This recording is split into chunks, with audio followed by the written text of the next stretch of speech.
বিসমিল্লাহির রহমানির রহিম। আমি সালাউদ্দিন আহমেদ, বিএনপির একজন সাধারণ সমর্থক। আমি বিএনপি এবং দেশবাসীর উদ্দেশ্যে একটি কথা বলতে চাই। একজন সমন্বয়কারী, ছাত্র সমন্বয়কারী সাংবাদিক সম্মেলনে বলছেন যে একটি পোস্টার নেমে গেছে আর একটি পোস্টার উঠে গেছে, কি লাভ, কি করতে চায় এরা।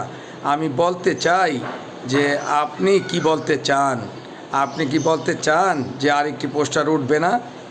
আপনি কি রাজনীতিতে আসতে চান যে আপনার পোস্টারটি ঝুলবে? আপনারা কথা বলার আগে মুখে লাগাম লাগিয়ে কথা বলবেন। ছাত্র আমার ভাই, আমার সন্তানেরা। অতএব মনে রাখবেন, বিএনপি যদি আন্দোলনের শিখা জ্বালিয়ে না রাখতো, এতটা সহজ হতো না আওয়ামী লীগকে ফেলে দেওয়া। বিএনপি যদি এখনও সমর্থন না দেয়, আপনাদের মাঠে থাকা সম্ভব হবে না। মনে রাখবেন, আওয়ামী লীগ আপনাদের শত্রু অলরেডি হয়েই গেছে। আর বিএনপিকে যদি সরিয়ে দিতে চান, তাহলে মাঠে থাকতে পারবেন না। আপনাদের কথা